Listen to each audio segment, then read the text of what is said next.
Well, hello, hello, hello, and we are live, and I'm super excited to be back here with you. For those of you who are popping in, just taking a moment just to get it together, I'm going to hit that recording button.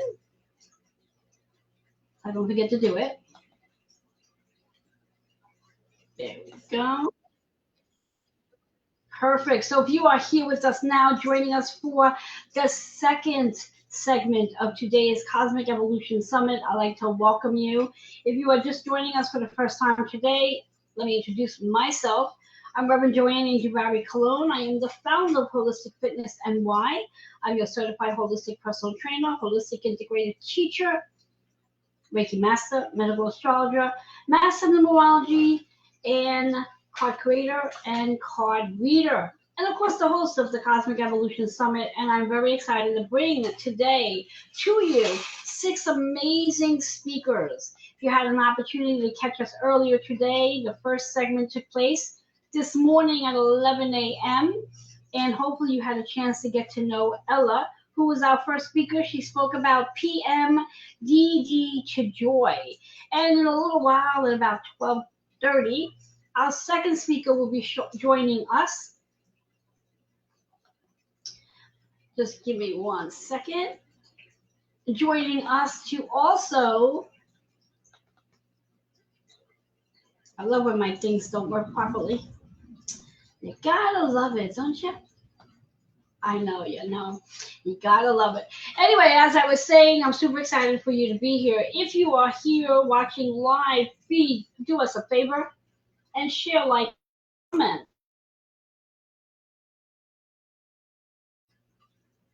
As I'm about to do the same thing.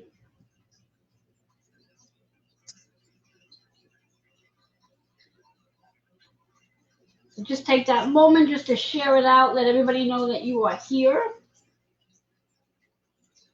And if you have not had an opportunity to reserve your ticket to get into the Zoom room, this is your chance to do so before we actually get into the nitty gritty and the juice of today's conversation. All you need to do is send me a message letting me know you would like to attend the Zoom room, and I will go ahead and send that link to you.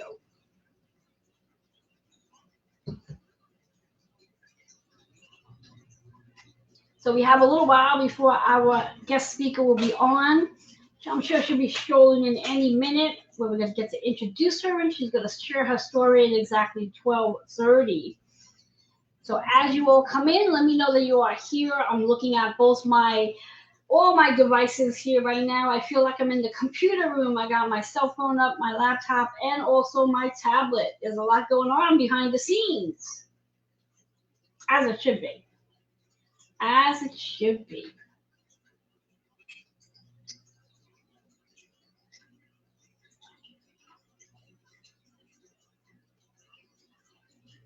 All right.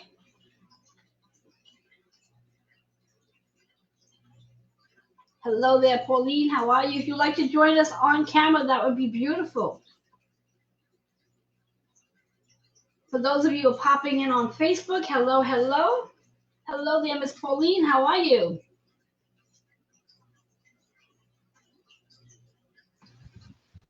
I am fine, everyone, and thank you for having me, Rev. You can just call me PJ. PJ, yes? Yes. She's used to, we talk on a personal, so you call me by my real name all the Yes, time. yes. So I'm just going to give it a few minutes, and once we're at the time when we should be chatting, I'm going to have you introduce yourself, because I truly believe, and I know PJ does too, because she too is a host of many summits, and it's always best when the actual speaker introduces themselves, because it A, sounds natural, and B, who's best to introduce themselves than themselves in reference to letting everybody know who they really are. So, and I love to do it that way as well. So just waiting for more people to join us on the Facebook Live. And if there is anybody who is interested in joining us in the Zoom room, if you do not have the link yet, means you did not reserve your ticket. You still have an opportunity to reserve a ticket. All you have to do is send me a message and let me know. Send me the message, not PJ, because she's going to be in her thing and she's not going to be looking at her phone. PJ, what you can do at this moment is go ahead and share it out if you have not already. share out the summit to all of your groups, to your friends, so that people know that you are live. Oh, share it out now, or just share it out on my actual platform? You can share it out now. Yes, this way your wallet's live, because that's gonna get the algorithms going. How do I do that from here? So is there a way I can? Are you on your? Do you have your phone in your hand, accessible? That's my light. No, I'm saying, do you have your phone? You have your phone? My phone is my light. Oh, okay. So if on your phone, what you can do, just take a second, because we're not. I mean, we are live, but just take a second from your phone to share it out, because I don't know if there's a way to share it out when you're on your laptop. That I don't know. I can't answer that one. I can only say from the phone how to share. Okay. Well, how do I share from my laptop? Yes. Yes. How do I share it from my laptop? Oh wait, actually here it is. I can share it now. There we are. I see you. Yeah. Yes, exactly. From your phone, there's a little arrow on the very bottom to the left. You'll click on that, and that little arrow is going to give you choices. If you have groups, hit on the group. All your groups will show up. Just tap on all the little circles, and then it will ask you to share it, and that's it. You don't have to go to each group. Facebook made it easier. Thank goodness they made something easy. So again, for those of you who are just tuning in with us, we are here, the Cosmic Evolution Summit. This is the second segment of the morning. I have Miss PJ Jones with us, and in a little while, in less than 6 minutes, we will be going into a full topic. We are live at this very moment. As anyone who's interested in joining us in the Zoom room, please, if you have your ticket, just come on in and I'll let you in the room. If you do not have a ticket, because you did not reserve your ticket, go ahead and message me. You have 6 minutes where you have my undivided attention. I'll get you in the room. So please, please, please come on in the room. Remember, the process and the reason why we have the Zoom room available is at the end of each of the segments, the last 10 minutes, there's a Q&A. And the Q&A is private. So if you have questions that you would like to ask PJ or any of the other speakers at the time when they're speaking, you can ask those questions with hands-on information. Whereas when you're asking them, I'm not even asking the audience to ask questions. It's basically only in the actual room. So take the time to get that Zoom link to come join us in the Zoom room.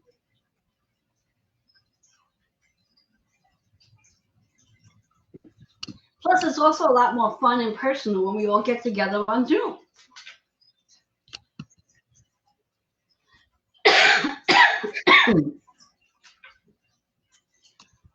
Just making sure we get recording, we're Facebooking, we're everything. There's so much fun behind the scenes.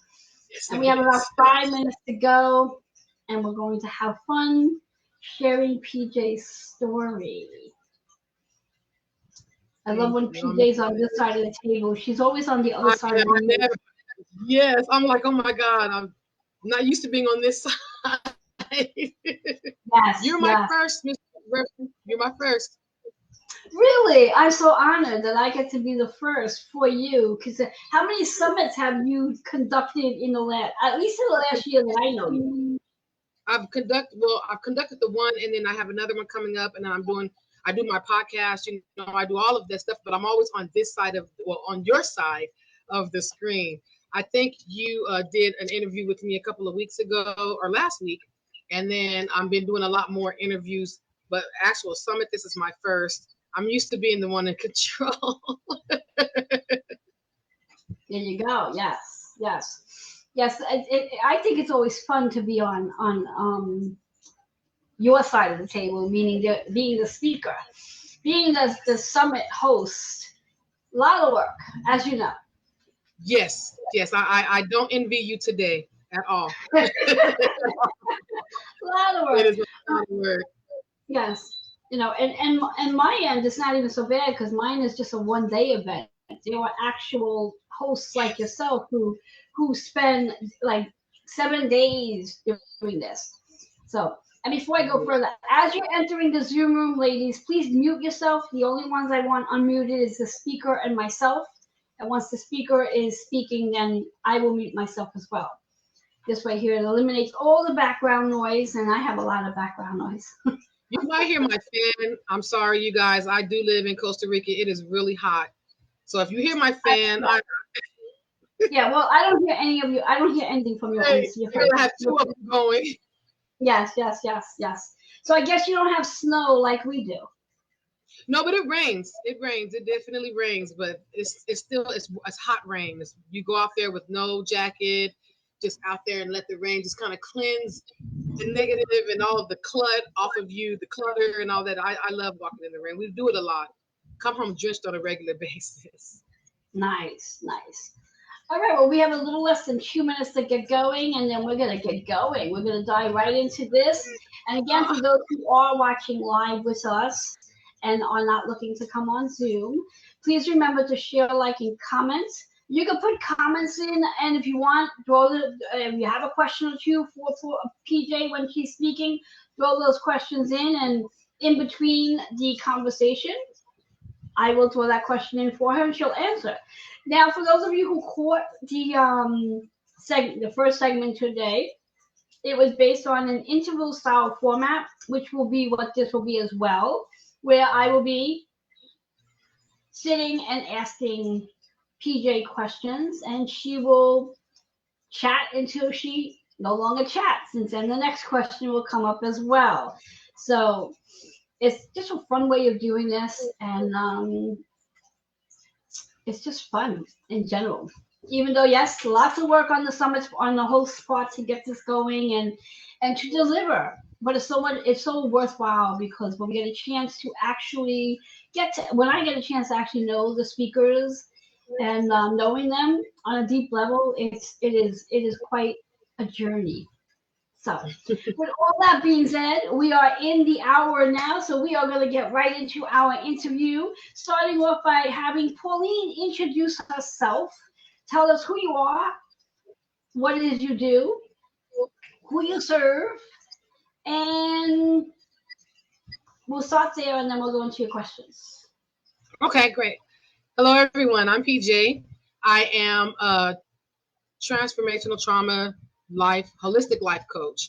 I serve anyone who's gone through any types of trauma. A lot of people don't think of trauma as anything other than a form of abuse, assault, or a crime, but trauma could be anything: mental, medical. You could be shot. You can have a illness. A lot of cancer survivors, stroke survivors. That's trauma as well. So when I say trauma, it's more of a broad platform. And what I do is I am also the host of my podcast, Insights of a Survivor. I just changed my YouTube channel from Empowering Voices, Finding Strength in Survivors to the network. Next week, I'm going to be having a lot more shows. Next month. I'll be having more shows on a daily basis that's going to address different traumas. I also, as you know, host summits. I just had one. What was the name of that summit? I'm sorry, I'm on the Fierce and Flourishing one now. Rise and Thrive. Oh my God! I'm like, my brain is overwhelmed. Rise and Thrive, Empower Voices Summit. That was a beautiful summit. I had a ball.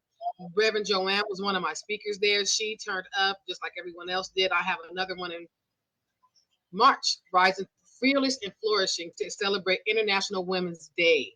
So there, I have my hand in a lot. I have a lot of hats. I wear a lot of hats. So I'm just here to serve a community that needs to be uplifted, whether it's trauma or mental health. I'm also a grieving parent. I lost my son when he was 19. It was 8 years ago in January that I lost my son. So I also am newly serving the community of grieving parents, because a lot of us don't know where to turn. That's not something that everyone is familiar with. The loss of a child is a huge thing to tackle. So that's something that I'm going to actually start incorporating into my coaching as well, is not only helping survivors from trauma. Myself, you're going to hear my story soon, surviving from all sorts of trauma. I want to also help.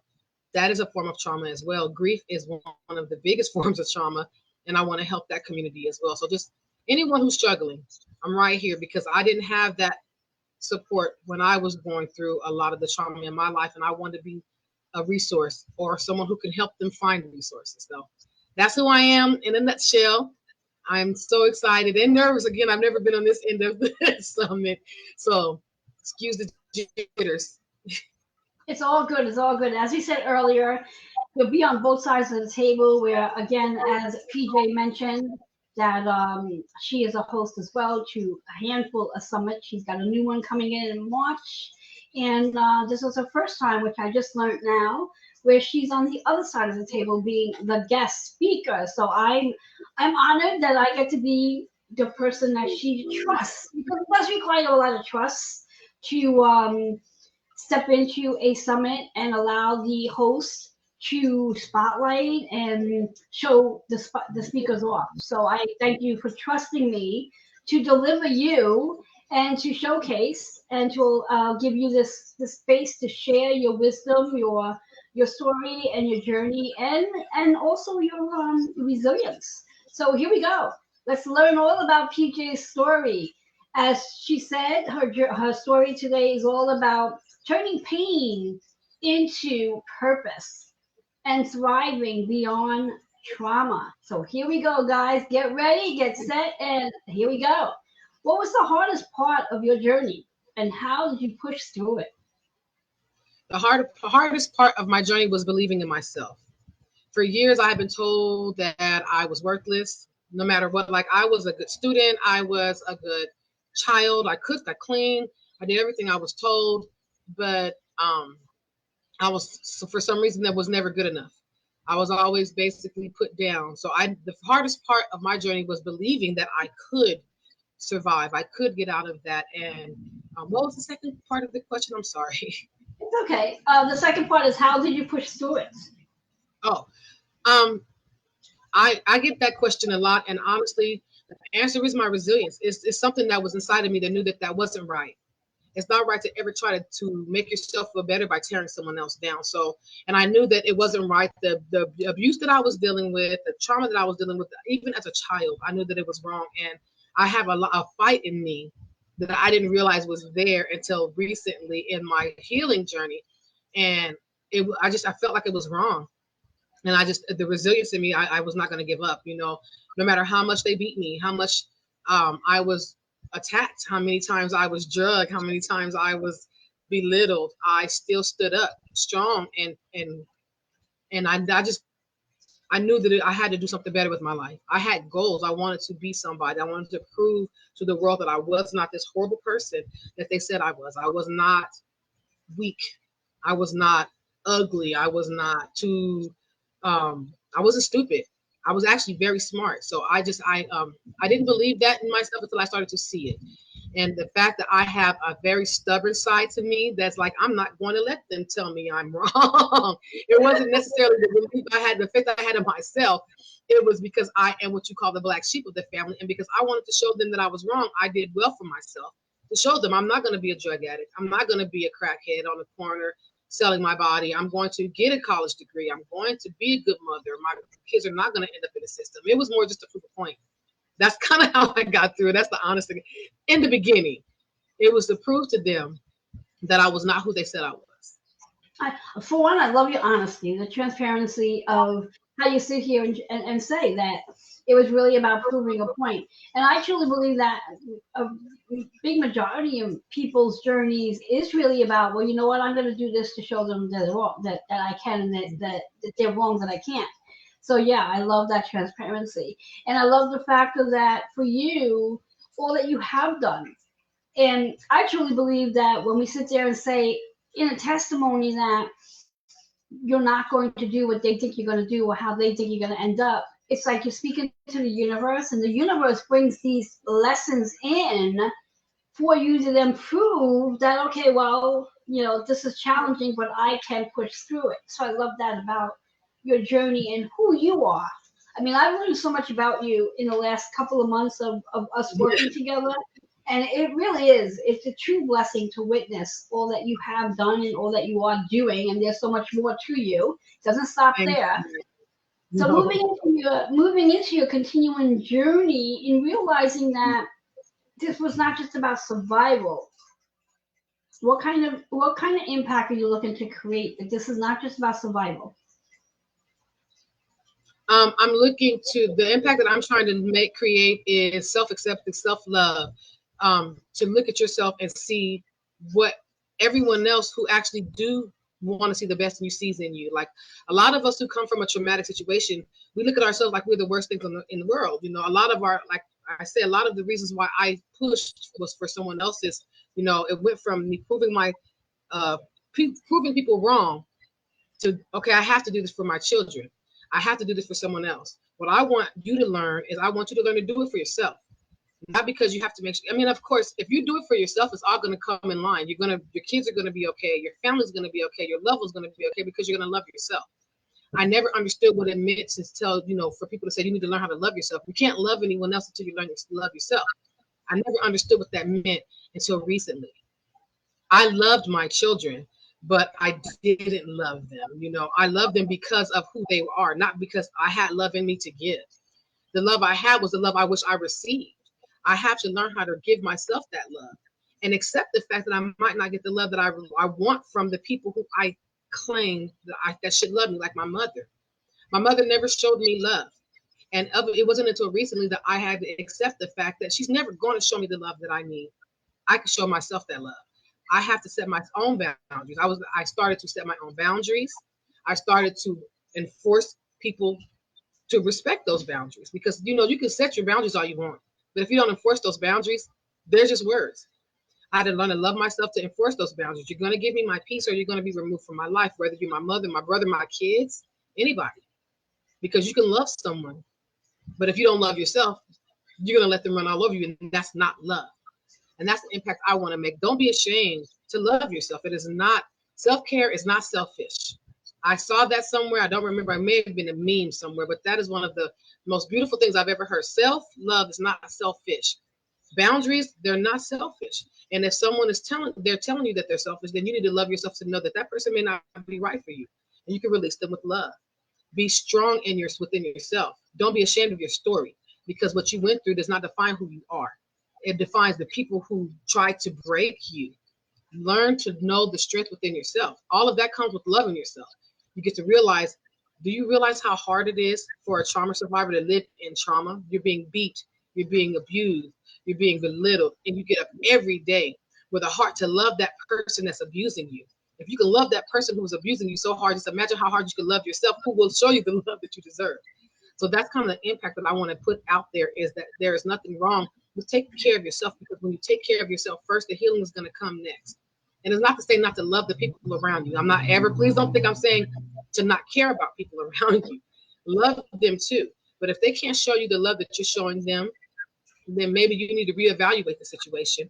Maybe you need to understand that that person may not be on the same path as you. And it doesn't mean that you guys don't love each other. It's just that your journeys are not meant to still be on that same road anymore.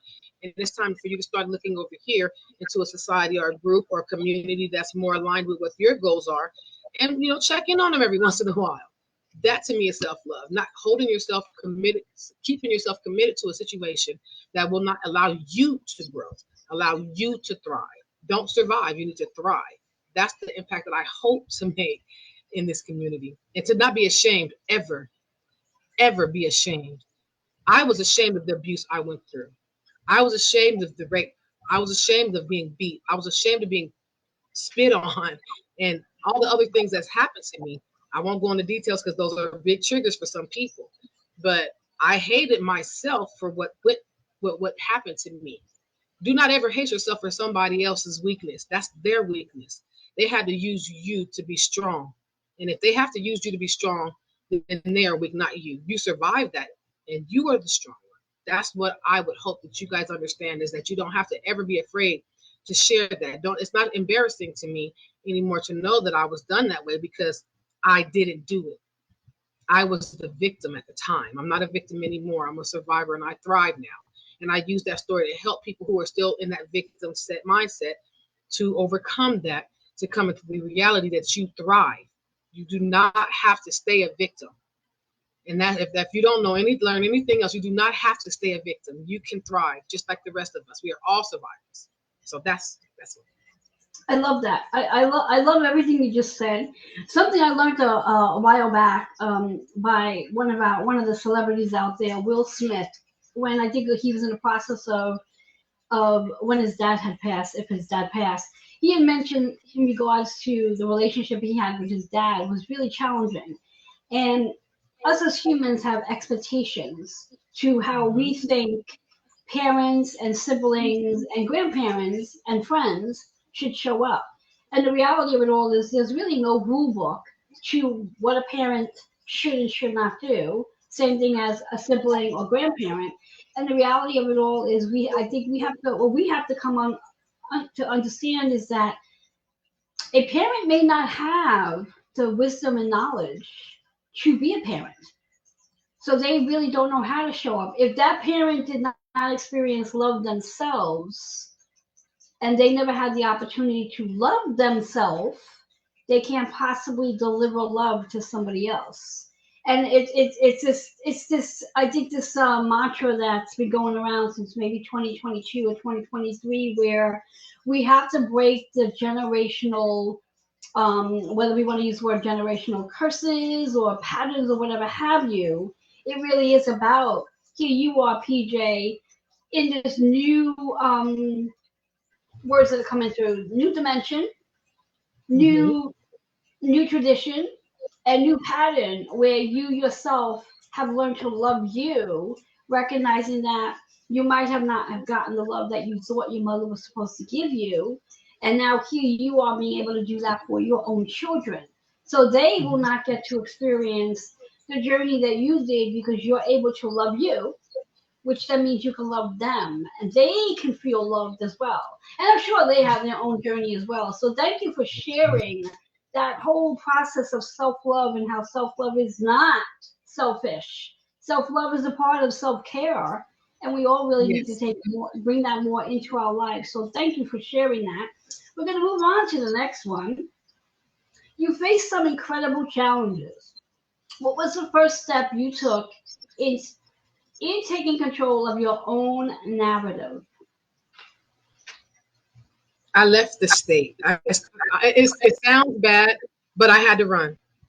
I was in a very, very, very, very abusive relationship, very narcissistic, very physically, mentally, sexually, emotionally abusive. He just hit the control that he wanted to have. I've never known anyone before or after him that he was not a good person. So I had to run. You know, I had to plan, come up with, and it wasn't easy. I ran more than once to take control of my life. And the first, and it was, like I said, it was levels. The first time I just got up and ran, but I knew I just had to leave. I had to, in order for me to be able to even have control over my life, to even start somewhere, I had to take the control away from him. So I started to run from California to Nevada. He came, got me, took me back. Then from California to this place, from California to that place, from California to Alaska. And when I say he followed me to Alaska, he followed me to Alaska from California. Control. So what I finally had to do, because he was, when I went to Alaska, he had ran me over with a car and he was in jail. He was released from jail. He went to Alaska. He was on parole. I had to work with his parole officer to get him sent back to California. So, I mean, I had to fight. Basically, I had to fight to get the control. It was nothing that was ever handed to me. I had to get up every day with a mentality of today is not going to be the day that I stay in this relationship. And even when I had to stay encouraged, because no one, and this is a fact, no one's going to leave a relationship after the first time, especially a relationship where someone is controlling you. Not trying to, it's controlling you. Who's controlling me? I was not allowed to see my family, my children, really don't know my side of the family that well. Locked me in houses. Just, when you are being controlled, it is not going to happen the first time you leave. It is not. Especially if he was, I don't know what it is about narcissistic people. In the home, you see the real monster behind the mask, but in the community, everyone thinks that this is the nicest person in the world.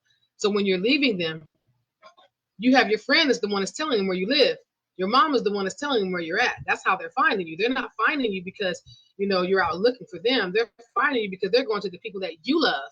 and they're trying to tell, so don't get discouraged. I ran. I made sure that when I did run, I had a plan. The plan did not always work, you guys. It's not going to always work. Whatever you do to try to gain control of your life again, it's not going to always work the first time. I never gave up, and I ran and I ran and I ran. And any opportunity that I had to try to get into a better position, I took it. It didn't always work. A lot of us don't like to call the police on our spouses for abusing us. I did not. When he went to jail, the neighbor actually called the police on him. It wasn't even me. Thankfully, she came out there and she helped me, because he would have ran me over and that would have been it. So when I called this parole officer and let him know, like, what do you need me to do to help you get him back out there? That was the first time that was actually one of the biggest moments, because that was the time that I got away from him and it was done. I was free from that abuse. So I had to take the control back from him. Take my control back, because it was either I stay in the relationship and one of us die and the other one go to jail for the rest of their lives and my kids do end up in foster care, or I take the control that he thought he had and I moved forward with my life. So that's kind of what I did. I ran. I did. People tell you shouldn't run. There's nothing wrong with running when it's running towards safety. If there's a fire in your house, you're not going to sit in the house and stay there because they say don't run. You're going to run out of the house and take your kids, your children, or your loved ones with you to run you guys to safety. So I did. I ran to safety. I did a lot of plotting and scheming behind his back. I did a lot of finding. And back then there was no internet. So I had to go to domestic violence shelters. I had to go to any type of welfare department office, whatever, talk to caseworkers. I had to do the footwork without a car because I was not allowed to drive. He met me when I was 16. I did not know how to drive. He was 23 at the time. He would not let me drive. So I did this on the bus with children. I found friends. I went to the courts. I sat places for hours in the library, and I worked, and I found ways to run away. And that's kind of what I did to take the control back and take the first steps of my healing, because that wasn't the start. I mean, the end. It was just the start. Well, the only thing that keeps coming to my mind as you're sharing this story, this journey, is that, wow, you have a huge purpose to why you are here. I truly believe that when someone like yourself experiences what you experience, and also, like I always say, the agreements that you came prior to being born, that you agreed to have as your journey to discover who you are and do the work that you came here to do, to help others, that you have a big purpose ahead of you, and so many women that you are here to change lives for, based on your journey. And yes, I truly understand running is something you needed to do, and also, for women who may be experiencing something similar, maybe even having a plan that you have, that just that one person you tell what you're doing and no one else, that person that you could truly rely and feel safe with, so they're not telling the person that you're trying to run away from where you are. So I thank you again. I mean, the words that I have right now, my heart right now, is I'm holding so much space for PJ right now, for her sharing what she's sharing, and I know that she has healed from this, because if she has not, she would not have been able to sit here and share this story, because it does take resilience to be able to share this. So our next incredible question that we do have going on: what obstacles did you face when trying to turn your pain to something powerful, and how did you overcome them? The first was my family. My mother, she was my very first abuser.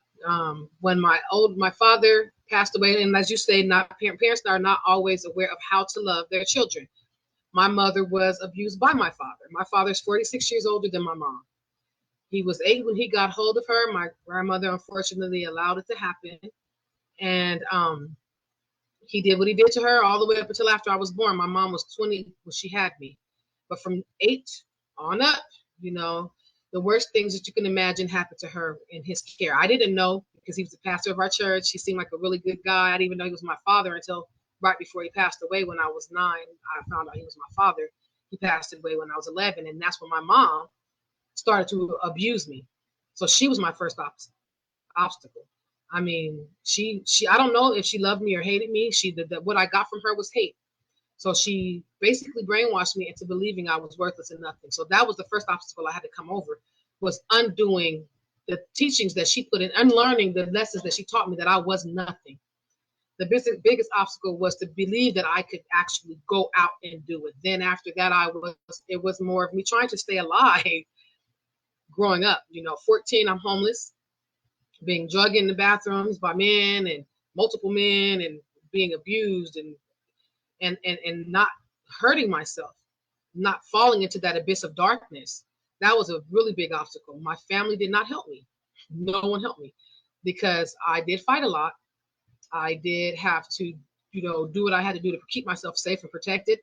And my mom, because she was that way in the house. She was also a narcissist. So you have those in the house, in and out of the house. So outside of the home, everyone thinks she's the pillar of the community, but they don't realize that she's abusing her children, because she was abused herself and didn't get any support or help. And she did the best she could as a mother. People hear my story, they automatically want to be mad at my mother. Do not. She was abused. My grandmother was abused as well. So that's like you said, this generational trauma that's been happening, and they did the best that they could. So the doubt that she put in me was my first trauma. Then I met my ex-husband when I was 16, and again, he was 23. He was a predator. He took advantage of my homelessness as a teenager. He took advantage of the innocence that I had within me, my youth, the need to just want to be safe.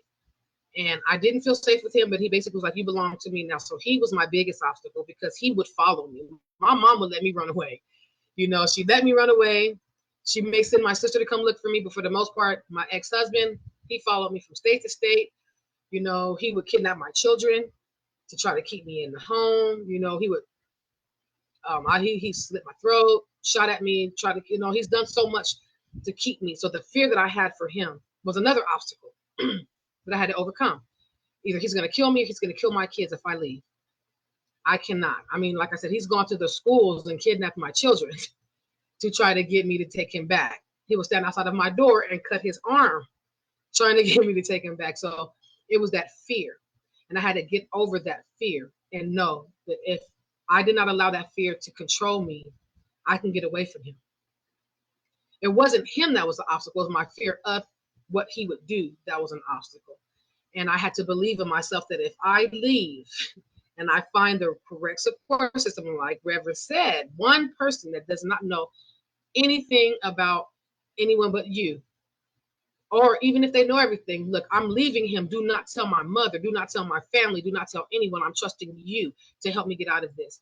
And that's the time in learning, and I met that one person. Who taught me that. And that was another obstacle. And it was getting over those obstacles was just kind of having faith in myself and doing it. There is no secret. There's no magic pill that you take. There's no magic course, no special course in class. It's just believing in yourself. That is the only way you're going to overcome those obstacles. Because we look at these obstacles like they're giant boulders, but they're just really small pebbles. They just look giant at the time. Once we realize that these things are smaller than us, we could just walk over them. We'll trip over them. There may be something that, set us back a little bit. And that was another obstacle. I used my setbacks as reasons to just try to give up. Okay, I tried to get into college. I can't because I don't have my high school diploma because my ex-husband wouldn't let me graduate school. Don't give up. Do what I did. Go get your GED. I did not graduate high school. He did not allow me to go to school. I was trying to go to college. I was in ROTC. I was in the band. I played 4 or 5 instruments. I was in choir. I was in dance. I said, if I'm going to be abused, I'm going to get a scholarship to a good college. I'm going to use that opportunity to leave. He took that from me. He didn't allow me to go to school. Got me pregnant. So that's a setback. That was an obstacle. What did I do? I got my GED. I snuck behind his back and went and took my GED test. I knew I could pass it because I was a good student. I wasn't a bad student. I passed my GED. I had that certificate mailed to someone else's house so that he would never know I got my GED certificate. And once I received that certificate, I said, okay, that's what you do. Make very small wins. Take those little wins for yourself and use that as a stepping stone. to get over that obstacle. It's not going to be something that's right there. It's not going to be something that's back to back. I met him when I was 16. I got my GED again when I was 22, 23. You know, then my next goal was college. First, I had to get away from this relationship. I got away from the relationship. Then I finally, after maybe 5-6 years of the relationship, I enrolled in college. I now have the credentials I need to go to college, because I did try to go to college after I got my GED and was with him, but he would not allow me to go to college. You know, he would show up to the school, show up to my jobs, wouldn't let me have a job, wouldn't let me. So, you know, I had to just buy my time. And patience, you guys. Patience is the biggest thing you're going to have. Because if you think it's going to happen overnight, you're wrong. Nothing happens like that. Nothing. Like Reverend said, you know, pray to the universe. The universe is going to answer your prayers. They are. Whoever you pray to, they are going to answer your prayers. Not tomorrow. Yes, Not yes. next month. So that's pretty much what it was. I have to learn how to allow myself to make those mistakes. I'm sorry. Go ahead. I'm ready. Oh, that's great. That's great. I wrote down 3 words for that what you experienced and what you that define you. And those 3 words are determined, resilient, and patient. And I truly feel that you have a strong testament to face. That through your face has led you and had given you the tools. As you said that you would have to go behind his back and do things and keep secrets. Rightfully so. Needed to, so you can get to where you are. And I am so grateful to you as my heart trembles with gratitude that you pushed through and that you didn't allow his words to demean you or to be indwelled in your skin for you to believe that what he was saying was true, and that you saw your potential, your courageousness. Another word that I'm going to throw in there: courageousness, to overcome, to push through everything that you shared so far in regards to what you experienced as a young girl, from the ripe age of your father dying, your mom's situation with you, your ex-husband leading you to where you are, the story and the journey, and again, just to be here to share it. I mean, oh my goodness, it does take a lot of strength and courage to be here. So again, I'm going to continue to thank you and give you the gratitude and just hold the space, because yes, it's an interesting journey. Moving on to our next question. Wow, I'm still holding on to that one. What emotions did you struggle with the most as you started sharing your journey, your story, and how did you work through them? The one I struggle with the most, and I still struggle with, because I can't fix this problem, is grief. Throughout my journey, I've gone through a lot of stuff, you know. But the worst thing I've ever gone through was in 2017. My son was shot and killed. He was 19, and everything I've expressed to you guys up to now, that doesn't hold a candle to the pain I felt when I lost my son. I blame myself. I was in another state visiting my current husband's family, and I wasn't with him. I felt so guilty. He had to die in a hospital with family. He did not die alone. We were in Alaska, and it wasn't my biological family, but I raised him in Alaska. So I have a brother who I call a brother, who is my brother. I have cousins family that I have in Alaska, and a sister that went up there, and they were around him, and he was surrounded with love, but he wasn't with his mom. I had to pull the plug on my son over the phone, and a lot of that, I had to get his ashes mailed to me, because when he did pass, I never went back to. I have not to this day stepped foot in Alaska since that day, because I do still struggle, not as bad as before. That is the hardest thing that I am still working on. Am I where I was then? Nowhere near, because there was a time I couldn't even bring this conversation up without bawling. But I know now, and I accept now, that it wasn't meant for him to live longer than he did. He was a beautiful life. beautiful life. He saved my life. He did. He saved my life. And he still saves my life every day. He's here with me every day. Now that I have opened myself up to feel him, like I'm getting goosebumps now because I feel him coming, you know, now that I feel him, I don't feel so alone. He tells me all the time, you were a good mother. You took care of us. You fought for us. You loved us. You did not, this is not your fault. I allowed him to talk to me. I allowed him to hold me. He's holding me now, you know, so I don't cry. The grief now is more that I miss him. He'll be 28 this year, you know.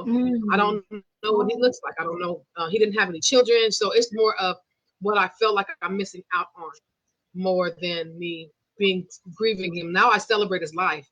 The summit that you spoke on, Rev, I told you that was more of me saying, I love you, son. I'm still here and I'm rising and I'm thriving. That's why I had that summit in January, to honor his memory, to let him know Mama's still here. She's still fighting, and she's going to keep fighting for what's right, because unfortunately, my husband did start to abuse him as well, which is why I left that marriage. When I found out that he was beating my son, no more. It's time to go, you know. So that's why he saved my life, and he still protects me today.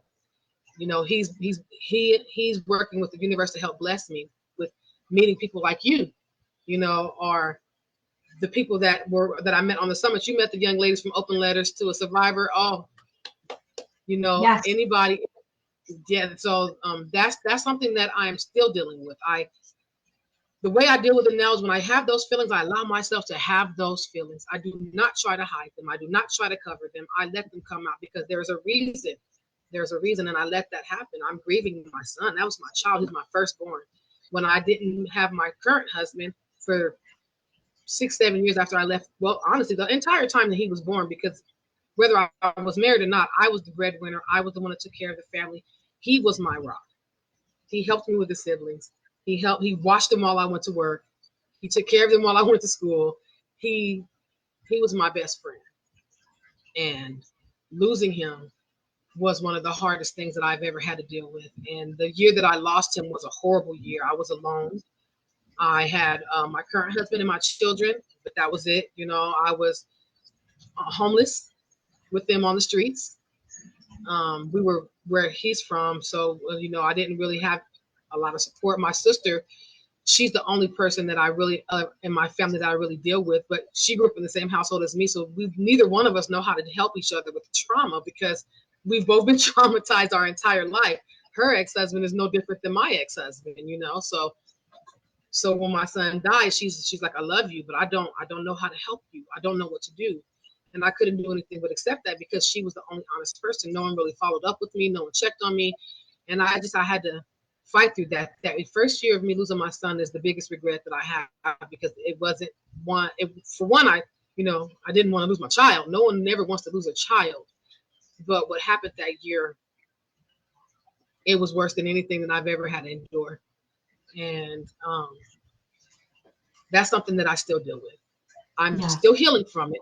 When I get, and then I also do my breath work. I'm doing it now. You guys don't really understand. I'm kind of having to do some breath work right now because those feelings come up, and you have to do that breath work and understand that breath work isn't always a 15-20 minute meditation. Sometimes it's that 2 second, just to kind of get yourself together for you to kind of get through that moment. Again, I'm still getting goosebumps because I feel my baby with me. He's here hugging me and telling me it's okay.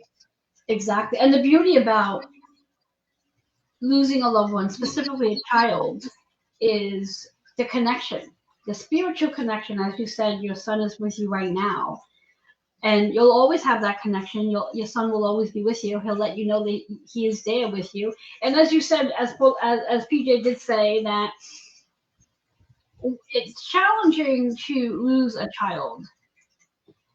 And it's challenging to understand the concept of why would a child die before their parent, and the concepts of agreements. Not every one of us have long-term agreements. Sometimes our agreement is very short, and the reason why is so your son can be your angel, your guidance, your supporter, going through what you're going through. And that could be the very reason why he led the life he led. He had to go through what he went through, so that this way here you can recognize that, and this may be trauma taunting for those who are listening. That based on everything you've experienced up until your son's passing, that everything you experienced was really not as challenging until the moment you lost your son. Yeah, I can agree Challenging with that. and everything you experienced. I mean, and I mean, we just sat here and listened to your journey, and to know that, wow, the thing that was the most challenging for you, as you said, till now, and grief is an ongoing process. There is really no timeline to when does grief end. Grief has different stages, different Hmm. levels. Different things will come up where you'll find yourself, you'll find that, oh my God, I thought I was fine, and I was good with this, and then all of a sudden you're bawling, and you're Yes. like, oh my God, I guess I'm not as good as I thought. And it's not that you're not as good as you thought. There's different layers of grief. And again, I'm going to continue to say this. I'm so grateful that you are here sharing this journey, this story, this Thank everything that you have gone through, and the emotions behind it. So as we move on, how has telling your story changed the way you see yourself and your past? It's a part of my healing journey, honestly. It telling my story and telling my story is actually what I tell everyone else. Find the strength in yourself. This is actually showing me how strong I am. I always looked at myself as a weak person, but there's no way a person can go through some of the things that I've gone through, up to and including losing a child, and still graduate college with not two, but four, not four, but so many degrees, and still have the life and the mental state. I did get depressed. I'm not going to say I didn't have any depression, any anxiety, but from what I've gone through, the fact that I'm not just completely gone. I did not kill myself. I did attempt suicide one time, but I allowed my husband, my current husband, to help me, guide me through that. And the fact that I'm still here, and I want to help. I want to make an impact in this community. That is what me telling my story does. It helps me understand that I did not break. I did not shatter. I just bent. I was bent. And it encourages me to help just at least one person. If I can help one person understand the strength that's in them and the goodness in them, the light that's within us. Because the thing is, when something is attacking us so badly, it's because they're trying to dim the light that they see in you, and they want you to allow the darkness to take over and to turn you into something that you're not. And when you don't, and when you win, someone else can win. You can help someone else overcome. Me winning isn't me being successful. Me winning isn't me having money. Me winning isn't me having all of these. It's helping someone else not fall through the cracks the way I could have fallen through the cracks myself.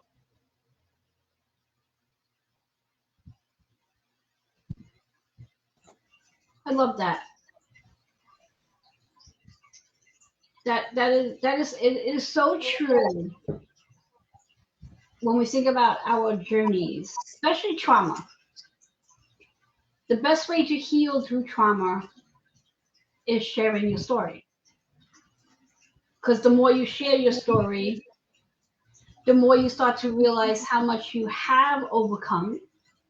And then that defines your strength, your resilience, your power, the power within you Yes. to go through the different things. And sometimes we need that. Sometimes we're so busy looking on the outside for people to pat us on the back, shoulder and say, oh, wow, you're strong, you're determined, you're powerful, you're empowering. And they're just a lot of words until we actually can see it ourselves. And then once we can see it ourselves, then it's like the same concept in reference to love. We can look for love outside, but until we truly love ourselves is when we truly can feel love. And it's the same concept, but when we hear all these different great things about ourselves from different people, until we actually know it for ourselves is when we truly start to believe it. It's Right. recognizing it. It's like going through that stage of graduating, whether you're graduating from elementary school, middle school, high school, college. hearing the teachers talk great things about you, until you actually have done it yourself and you actually can stand there and say, wow, I really did this. Then everything that everyone else has said to you, you can then believe because you believe it yourself that, wow, I really did this. I Right. really have accomplished X amount of degrees. I mean, you've Mhm. accomplished so much just in your life from life experiences regarding everything you just shared from. I can't even go down the list of everything you shared from your traumas to where you are now. So, and just again, the gratitude of you being here to share. And again, I said this earlier on for those who are just tuning in. I'm so grateful and honored to know that PJ Jones trusted me to share this platform with her on here for her to share her story. Because this does take a lot of courage to be able to share your story. It's like sitting in, let's say, AA. You know how you go around the room and they Yes. say who wants to speak and share whatever. Some people don't. Some people they trauma when they speak, and that's what this is. You're sharing your story and holding space for other women and men, because men too Yeah. go through similar stories. I've said and listened to many men who've gone through, and sometimes I think it's even worse for men to share similar stories like this because it's like, oh my God, a man. So yeah. So again, thank you, Yeah. thank you. Moving on to our next big question of the day. Many people fear speaking out. Many people fear being seen, nevertheless speaking out. What made you take the leap despite the risk?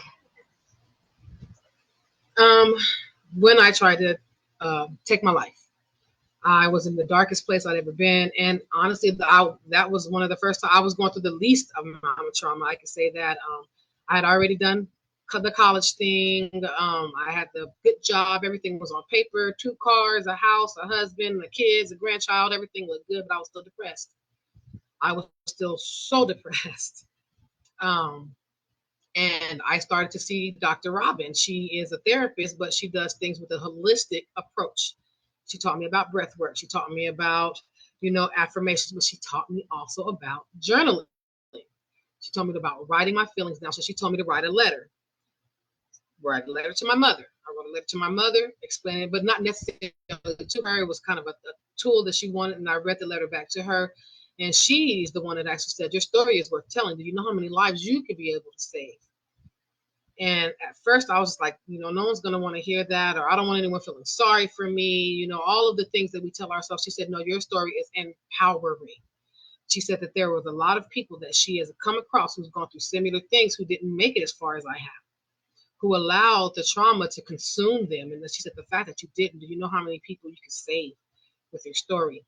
So she convinced me to write a book. So I wrote a book. That's the first thing I did was wrote a book. I used a pseudonym and I had it published. It's in Amazon.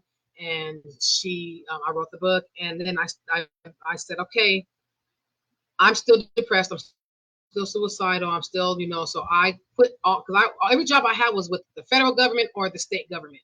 Like I said, when on paper, perfect life.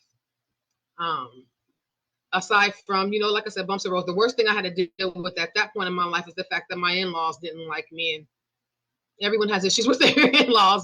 Some of us are lucky to have beautiful in-laws. I was never blessed with good in-laws. They hate me from the time they heard about who I was till today. And I just, okay, sorry, you're lost. But it wasn't enough to keep me in a state of depression. That was, like I said, that was just the worst that I was going through. And that to me was nothing. It's like, whatever. So I just wasn't happy with my life. So in April of last year, me and my husband talked about this for years, leaving the country,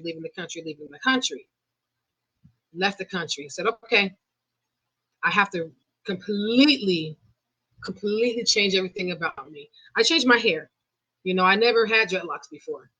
I changed everything and I moved to Costa Rica and I started my YouTube channel. And first, everything was AI generated, the voice, the videos, everything. I was still ashamed of my voice.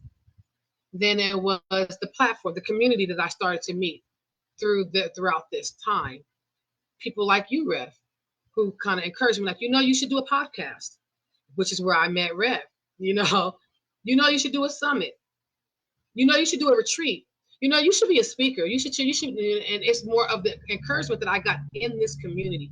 Everything, and it hasn't even been a year. This has all started last April. And it was actually the encouragement I got in this community that let me know that my story was one that should be shared because it can help. And the whole reason why I graduated college and got into the field that I got was to help people. Working for the government, you're not going to help anyone. Working as a CPS worker, you're not going to help anyone. Working at the Social Security Administration, you're not going to help anyone. But going on the Cosmic Evolution Summit, sharing my story to someone who might need to hear it and who might be in the same place I was all those years ago, that is actually where I can share my story and help someone. And I had to learn that because you know how we are, we're old school, we're raised, you keep your business in your house. So I had to first get over the fear of my family being upset with me. Once I got over that fear, because that's the only thing that was holding me back. My mom being upset with me, my sisters being upset with me, but I just ripped the Band-Aid off and said, you know what, this is my life. This is my voice. This is my story. And if they didn't want this story to get out the way that it had, they shouldn't have played whatever part they played in it because I have a right to use my story. I can use my education to help people. So why can't I use my story to help people? And that's what I did. That's when I decided, honestly, right after I met you was when I decided that I was going to start going more live. I was going to start using my own voice. And just this my second season of Insights of a Survivor, my podcast. I just did my second episode last Friday. It was the second time I've ever done anything live on my podcast. My summit was the first time I've actually done anything live on what I've been on. You know, everything I've always wanted to be audio only. Then it was, okay, I'll do audio, I'm recording, but you got to record me and edit, you know. It's this journey. It's you, it's this community, it's you guys that are actually making me confident and feel good about telling my story because you're allowing me to know it helps. It's helping you. It's helping someone else. It's encouraging you. I've had people emailing me, telling me, your story helped me XYZ. I was going to do this, but hearing your story helped me XYZ. So it's more just, it's a process because I still get nervous. I'm nervous now, you know, I'm still, you know, shaky about saying some of the things, you know, saying I got raped. It's not something that we are known to talk about. We are told to be quiet, but it was done and I made it out stronger. And someone else who's been raped might need to hear that being raped does not necessarily have to break you. It can help you be stronger for someone else who's going to go through the same thing you're going to go through, that you've gone through. Yes. And just as PJ said earlier, working through the breath, because working through the breath gives us an opportunity to recognize that we have a breath. And because we have a breath, we're here to live. And to live, it really is about, like, I like the letters of living in freedom every day. And through PJ's journey that she has shared with us so far, and being able to have the strength and courage, the resilience to stand here today to share about all the things that she's sharing about, and will change the lives of many people, because there's lots of people out there who really do believe that they are the only one that has gone through what they've gone through. When realizing that, oh my God, there's a community of women and a community of men that have experienced similar, and here to talk about it and share their journey. So yes, you are truly making a difference by showing up. And again, I'm so grateful that I am a part of being that person that holds space for you to encourage you to go ahead and yes, do the podcast, do the summits. Don't necessarily hide behind a camera. This is a voice, because a big part of sharing our journeys is for people to see us, to see the expression, to see what you have actually gone through. It's one thing to hear it, and we can feel your journey. I know I can feel your journey. Every part of what you just shared, I feel. But to see and to experience the joy on your face right now, as challenging as it was for you to go through what you went through, the smile that you have on your face, and you need to wear that smile more because you have such a beautiful smile. I mean, you really do. Thank It's you. big, it's bright, it's contagious. And I'm hoping that when you do write your next book, and I know you're working on one, and that when you write your And next one, that you're courageous enough to even get your face on your front cover, because I think it should be on your front cover as your nice. journey, as your story. And again, this is definitely this community being on Facebook and sharing. There's so many people out there. I mean, I get to listen, as besides being a minister and a Reiki practitioner, Reiki master, I get to hold space for so many. And it really is interesting on how so many women and men don't share their story because they feel like, well, what will people think of me if I shared that this is what has happened? But by Yeah. not sharing your story, there's so many people who need to hear the story. So again, I thank you for sharing your story, leading us to the next question, which is, if you can go back and give your past self one piece of advice during your hardest moments, what would it be? Ugh. To not allow those voices to limit who you are. To fight harder to reach your goals. Because I know that this is going to be the weirdest thing anyone has to you guys hear me say today. I don't want to change my story. I just want to have done my story a little better. Maybe go to college a little sooner, or maybe reach out to some people to help them a little bit more. I don't want to change my story. My story is what made me who I am, and I really love who I am today. I'm proud of who I am today. But maybe if I would have tried a little bit to stay like, don't give up on yourself. Because there's times that when I could have pushed myself a little harder, and I just gave up. And at that little moment, because those are the moments that your breakthrough comes in when you give up. It's either I'm going to give up or I'm going to keep pushing. And I didn't keep pushing. So I would have tell myself, keep pushing, keep pushing. It's not over. It's not over for you. You're going to be in a position to, because ever since I was a little kid, I've always wanted to help people. That's all I've ever wanted to do. You're going to be able to help people. Just do not give up on this particular moment, because there are so many things that I looked back and seen that when I gave up on it, the next day there was a breakthrough. And if I'd have just went that next day, I would have been part of that, and I would have been able to. But everything else about my story, I would just tell myself to be strong, keep being strong, know that you're doing this. This is happening for a reason. This is not, because there was times I'm like, what did I do? Who's angry with me? Why does everyone hate you? No one hates you. No one hated me. They actually all really loved me. Every single. It's really horrible to say that, my ex-husband, I believe he did have a type of love for me. It just wasn't the type I really needed in my life, or no one for that matter. But there's nothing wrong with you. You are beautiful. You are so smart, and you are stronger than you ever can imagine. And just don't give up on yourself. Don't ever give up on yourself, because you are going to be a powerhouse when you get big. I love all that. I do love all that. And as I said earlier, when it comes to if those who are watching live and with us on replay, when you understand the word agreements, the agreements that we, each and every one of us, get to sit, and this is going to become a little biblical, but it's okay.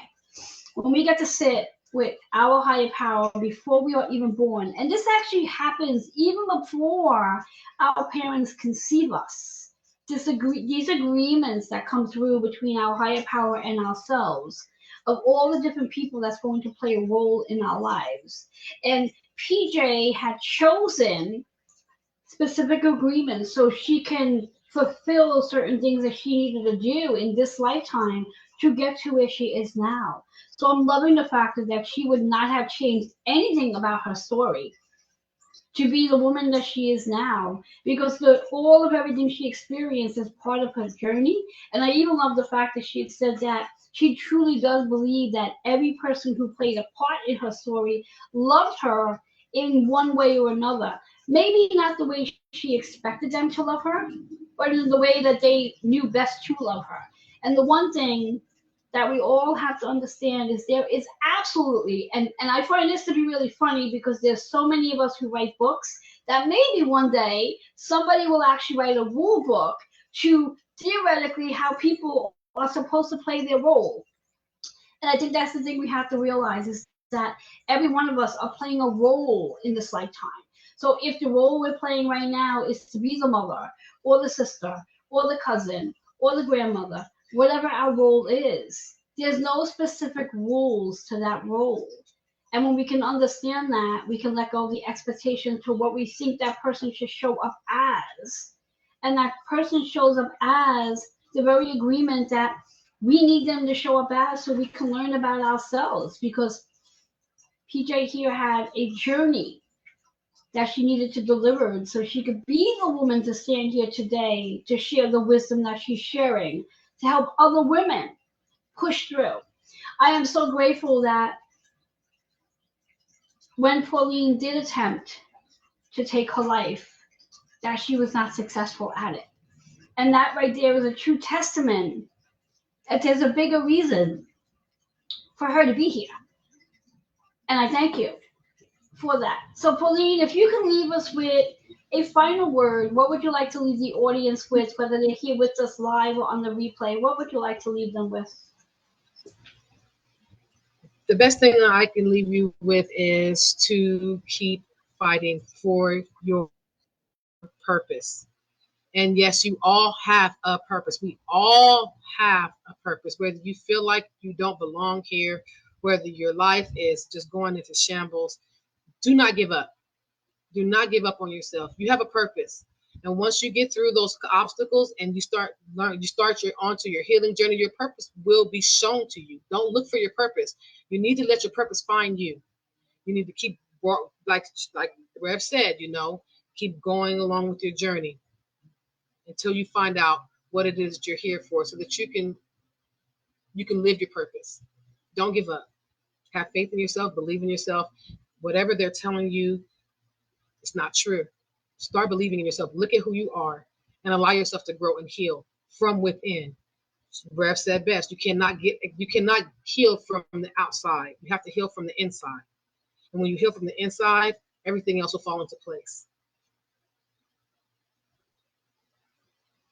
And thank you so much, Rev, for letting me share my story on your summit. I appreciate you so much. The pleasure is mine. Really, truly is. The pleasure is mine to sit here and witness your story. Yeah, I should have had some Kleenex going on. I had the tears strolling down, but that's okay. It's all good. It's all good. It's all good. It's all good. So for those who are watching with us live, we are going to be taking a short break. We will be going into the Zoom room quietly, privately. So if you did not get your ticket to be with us in the Zoom room to have some hands-on time with Miss PJ, or Wells, the next time we'll be going live will be there'll be a longer intermission because our 2 o'clock speaker has already done her talk, and you can find that on the Cosmic Evolution private group, and it will also be uploaded on the YouTube channel by the end of the day. So you could definitely catch Linda Boney's topic, which is all about benefits of feng shui for success. You can find out later. You can also go to my Cosmic Evolution private group. If you're a member there, you can listen to that talk there. If you're not a member there, then let me know that you would like to be, and I'll send you over there.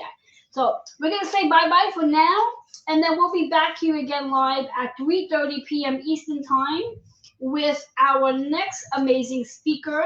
Just going to change the gallery here. With our next amazing speaker, Amy White.